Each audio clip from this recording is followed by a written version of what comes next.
ఒక అక్క ప్రేమ కథ. రచయిత వసుంధర గారు. నా భర్త తర్వాత నేను ఎక్కువ ప్రేమించేది నా అక్కేనని నా నమ్మకం. అందుకే అక్కయ్య వస్తుందని తెలియగానే ఎంతో ఆతృతగా ఎదురు చూస్తున్నాను. చిన్నప్పటి నుంచి డబ్బుకు లేటు లేకపోయినా ప్రేమ పరంగా నేను బాగా పేదరికం అనుభవించాను. నాకు 4-5 ఏళ్ళప్పుడు తల్లిపోయింది. నాన్న రెండో పెళ్లి చేసుకున్నాడు. సవతి తల్లి మంచిది కాదు. అడ్డమైన చాకరీ చేయించుకుంటూ 24 గంటలు నన్ను ఆడిపోసుకుంటూ ఉండేది. నాన్న ఆమెనేమి అనేవాడు కాదు. ఆయనకు అమ్మంటే భయం. అయితే అమ్మకు అక్క భయపడేది కాదు. దాని మనస్తత్వం వేరు. అది నాకంటే 4 ఏళ్ళు పెద్దది. ఎవరి చేత మాట పడదు. కొట్టినా లెక్క చేయని పెంకితనం దానిది. మా సవతి తల్లికి మాటలతోటే తప్ప చేతులతో హింసించడం ఇష్టం ఉండేది కాదు. అందువల్ల అక్కకు బాగానే ఉండేది. దానితో పడలేక అమ్మ ఆ కక్ష కూడా నా మీదనే చూపించేది. అది ఉండగా నన్నేదైనా అంటే ఒక్క క్షణం కూడా ఊరుకునేది కాదు. అందుకని అమ్మ అది లేనప్పుడే నన్ను బాధించేది. చిన్నప్పటి నుంచి కూడా నేను నోరు లేని దానిగా పేరు పడ్డాను. ఎవరేమన్నా పడడము, ఇది కావాలని ఎప్పుడు నోరు విడిచి అడక్కపోవడము నాకు మామూలు. పండగలు వచ్చినా పుట్టినరోజులు వచ్చినా అక్కే నా తరపున దెబ్బలాడి నా గురించి అన్నీ సాధించేది. నా గురించి చౌక వస్తువులు ఏమైనా కొంటే అది తిప్పి కొట్టించేది. దాని ప్రేమాభిమానాలకు నేను మనసులో చాలా ఇదైపోతుండేదాన్ని. అక్కకు పెళ్ళై కాపురానికి వెళ్ళిపోయినప్పుడు అది నన్ను గట్టిగా కౌగిలించుకొని ఏడ్చేసింది. నోరు లేని నేను ఆ ఇంట్లో ఎలా బ్రతుకుతానోనే వాపోయింది. నాకైతే అంతకాలం ఉంటున్న ఏకైక ఆలంబన వెళ్ళిపోతున్న భావం కలిగింది. అక్క వెళ్ళిపోయాక నా పాటలు దేవుడికి ఎరక. అమ్మతో మంచిగా ఉండు అనడం మినహాయించి మరేం చేసేవాడు కాదు నాన్న. ఆయనకు నా మీద ప్రేమాభిమానాలు ఉన్నాయని నాకు తెలుసు. కానీ ఒక ఆడది మగవాణ్ణి ఎంత అసహ్యుడిగా మార్చగలదో అప్పుడే నాకు అర్థమైంది. ఆ ఇంట్లో నా మటుకు నాకు తల్లి తండ్రి కూడా లేరు. ఉన్న ఒక్క అక్క నన్ను వదిలి వెళ్ళిపోయింది. అయితే అక్క నన్ను వదిలిపెట్టలేదు. నా గురించి పెళ్లి సంబంధాల కోసం ప్రయత్నిస్తుంది. ఆ కష్టాల్లోంచి బయటపడడానికి పెళ్ళొకటే మార్గమని దానికి తోచినట్లుంది. వాటి ప్రయత్నాల ఫలితంగా ఓ మంచి సంబంధం వెతుక్కుంటూ వచ్చింది. అక్కకైన 2 ఏళ్లకే నా వివాహం కూడా జరిగింది. వివాహంలో అక్క ప్రముఖ పాత్ర వహించింది. నా భర్త విద్యాధికుడు. మీద మిక్కిలి ఆయనకు నాపై అపరిమితమైన ప్రేమ. నన్ను అంతగా ప్రేమిస్తూ నా కోసమే తన జీవితాన్ని అంకితం చేసిన మనిషి దగ్గర ఉండడం నాకేదో వింతలా కలలా ఉండేది. అదే నన్ను ఆయనకు ఆరాధకుర్నాలుగా మార్చింది. ఫలితంగా అంతా మా జంటను ఆదర్శంగా చెప్పుకునేవారు. అయితే నా భర్త కూడా నాకులాగే నోరు లేనివాడు. ఆయన చదువు ఆయనకు మంచి ఉద్యోగాన్ని సంపాదించి పెట్టలేకపోయింది. అందువల్ల మేము సాధారణ మధ్యతరగతి జీవితమే అనుభవిస్తున్నాం. అక్క సంగతి అలా కాదు. దాని భర్త ఆఫీసరు. పుట్టింటికి వెళ్ళినప్పుడు ఈ తేడా మా ఇద్దరిలోనూ కొట్టెచ్చినట్లు కనపడేది. అక్క ఎప్పుడు 200కు తక్కువ చీర కట్టేది కాదు. నా ఖరీదైన చీరే ఏ 60-70 ఉండేది. వచ్చినప్పుడల్లా అది బంగారం కొనుక్కునేది. నేను స్టీల్ గిన్నె కూడా కొనుక్కోలేకపోయేదాన్ని. ఈ తేడా అమ్మకు సంతోషంగా ఉండేది. పెళ్ళయ్యాక అమ్మ అక్కను గౌరవించడం మొదలుపెట్టింది. నన్ను మాత్రం పూర్వం కంటే హీనంగా చూసేది. ఈ కారణం వల్ల అక్కంటే నాకు చాలా అభిమానం ఉన్నప్పటికీ అది ఉండగా పుట్టింటికి వెళ్ళాలనిపించేది కాదు. అంతేకాదు బావ పెద్ద ఆఫీసరు, చాలా పలుకుబడి కలవాడు. అందువల్ల బావ రాగానే ఊళ్ళో చాలామంది అతన్ని పలకరించడానికి మాట్లాడటానికి మా ఇంటికి వచ్చి వెళ్ళేవారు. ఈయన వస్తే ఎవరు పట్టించుకునేవారు కాదు. నాకు చిన్నతనం జరిగినా పర్వాలేదు, కానీ ఆయన చిన్నబుచ్చుకుంటారని నాకు చాలా భయంగా ఉండేది.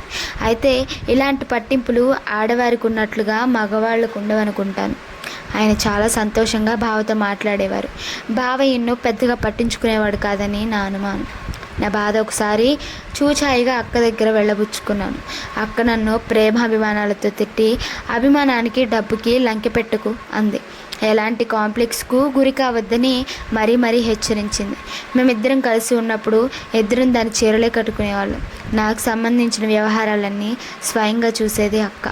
నాకు కొడుకు పుట్టినప్పుడు అక్క అనారోగ్యంతో ఉన్నప్పటికీ చూడ్డానికి వచ్చి వాడిని ఆశీర్వదించి మంచి బహుమతి కూడా ఇచ్చి వెళ్ళింది. నాకు నోములు వ్రతాల గురించి సరిగ్గా తెలియవు. సాంప్రదాయాలకు సంబంధించిన ఏ వ్యవహారం గురించైనా అక్కకే రాసి తెలుసుకునేదాన్ని. నేను ఎప్పుడైనా ఆయన ప్రేమకు అబ్బురపడితే ఆయన భర్త ప్రేమించడం పెద్ద విశేషం కాదు. నీ నుంచి నాకు లభించే ఎన్నో ప్రతిఫలాల ముందు నా ప్రేమ చిన్నబోతుంది. ఏ ప్రతిఫలము ఆశించకుండా నిన్ను ప్రేమించే మీ అక్క గురించి ఆశ్చర్యపడాలి. అలాంటి అక్క ఉండడం నీ అదృష్టం అన్నారు. అది నిజమేననిపించింది నాకు. క్రమంగా నాలో వ్యక్తిత్వం సంతరించుకుంటుంది. నా ఆర్థిక స్థితిగతులు మారాయి. ఆయనకిప్పుడు ఒక ప్రైవేట్ కంపెనీలో మంచి ఉద్యోగం లభించింది. ఆయన జీతం బావ కంటే ఎక్కువ వస్తుంది. నేను ఇప్పుడు ఆర్థిక వసతులు అనుభవించగలుగుతున్నాను. పుట్టింట్లో నాకు గౌరవం పెరిగింది. అమ్మ తన పిల్లల్ని మా దగ్గరకు పంపించాలని కూడా అనుకుంటుంది. ఎందుకంటే నేను ఆయన కూడా క్రమశిక్షణ పాటిస్తాం, అన్నీ ఒక పద్ధతిలో నడుపుతాము. నా సవతి తమ కొడుకు కాలేజీ చదువుకు ఎదిగాడు. ఈయన ప్రయత్నంతో మా ఊళ్ళో వాడికి సీట్ కూడా వచ్చింది. ఇలాంటి పరిస్థితుల్లో వారు కలిసి దక్షిణ భారత యాత్ర చేద్దామనుకొని అక్క కూడా వస్తుందేమని ఉత్తరం రాశాను. ఇటీవల మేము ఎక్కువగా కలుసుకోవడం లేదు. ఈ ప్రయాణం పేరు చెప్పి ఓ 2 వారాలంతా కులాసాగా గడపొచ్చునని మా ఆశ. అక్క అంగీకరిస్తూ జవాబు రాసింది. నాకు కలిగిన సంతోషం ఇంత అంతా కాదు. టికెట్స్ ఏర్పాట్లన్నీ ఈయన చేశారు. నేను దాని రాక కోసం ఎదురు చూస్తున్నాను. అక్క రానే వచ్చింది. దానికి 2 పిల్లలు. పెద్దవాడు మగపిల్లవాడు, రెండోది ఆడపిల్ల. నాకు 2 పిల్లలు. పెద్దది ఆడపిల్ల, రెండోవాడు మగపిల్లాడు. ఓ 2-3 నెలలు తేడాలో ఉన్నారు వాళ్ళందరూ. ప్రయాణానికి ఇంకా 4 రోజుల సమయం ఉంది. ఈ 4 రోజుల్లోనూ పిల్లలతో చాలా ఇబ్బంది అయింది. అక్క పిల్లలు కాస్త దుడుకువాళ్ళు. చీటికి మాటికి నా పిల్లల్ని కొడుతుండేవారు. నా పిల్లలు అక్కతో ఫిర్యాదు చేస్తే వాళ్ళు ఉత్తినే ఎందుకు కొడతారు, మీరేదో అనే ఉంటారు అని మందలించి పంపించేసేది. పిల్లలు ఎదురుగా ఉండా అలా అన్నా అది తన పిల్లల్ని మందలిస్తుందేమోనని చూశాను. అలా చేయలేదు. 1-2 రోజులు చూసి నేనే అక్కతో, అక్క పిల్లల అల్లరిని సమర్థించకూడదే, ఎవరైనా మన పిల్లల గురించి నేరం చెప్పినప్పుడు మనం అల్లనే వెనకేసుకొస్తే వాళ్ళు చెడిపోతారే అన్నాను. అది పెద్దగా పట్టించుకోలేదు. కానీ నాకు కలగ చేసుకోక తప్పలేదు. ఒకసారి అక్క పెద్ద కొడుకు నా చిన్న కూతుర్ని డొక్కలో గట్టిగా పొది చేశాడు. అది మెలికలు తిరుగుతూ నేల మీద పడిపోయింది. నేను వెంటనే అక్క కొడుకుని మందలించాను. వాడు ఏడుస్తూ అక్క దగ్గరికి వెళ్ళిపోయాడు. ఇంకో క్షణంలో కోపంగా అక్క నా దగ్గరకు వచ్చింది. నేను అక్కకు జరిగింది చెప్పాను. అక్క నా కూతురిని ఎలా ఉందని అయినా పలకరించలేదు. సానుభూతి కోసం చూసే నా కూతురి కంటి చూపుల్ని తిరస్కరిస్తూ అది అక్కడి నుంచి వెళ్ళిపోయింది. నేను దాన్ని అనుసరించి వెళ్ళేసరికి అది కొడుకుని ఓదారుస్తుంది. వాడేమో పిన్ని తిట్టిందని ఏడ్చేస్తున్నాడు. అక్కకు నా స్వభావం పూర్తిగా తెలుసు. ఆ కారణంగానే నేను ఎవరిని ఏమీ అనను. నా పిల్లలనైతే చిన్న తప్పుకు కూడా తీవ్రంగా మందలిస్తాను. అయినా మరోసారి అదే తప్పు చేయకుండా ఉండడం కోసమే నేను తన కొడుకును మందలించానని అది ఎందుకు అర్థం చేసుకోదు? అప్పటికు అక్క తలనొప్పి వచ్చిందని పడుకుంది. ఎంత పిలిచినా భోజనానికి రాలేదు. అది తలనొప్పి కాదని కోపమని నాకు తెలుసు. కోపం కూడా తను చేసిన తప్పుకే. ఎలాగో సాయంత్రానికి అక్క మనసు సరిపెట్టుకుంటుంది.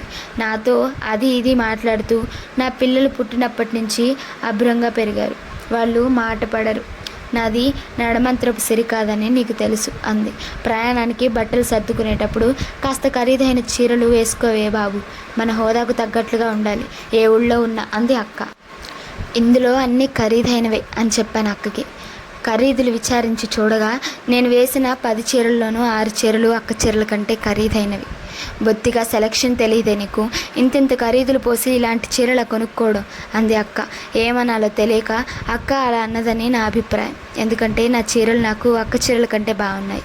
నా అనుమానాన్ని నిజం చేస్తూ అక్క ఆ రోజునే బావను బజారుకు తీసుకెళ్ళి ఓ 1/2 డజన్ కొత్త చీరలు కొనిపించింది. అన్ని చీరల కంటే ఖరీదైనవేవి.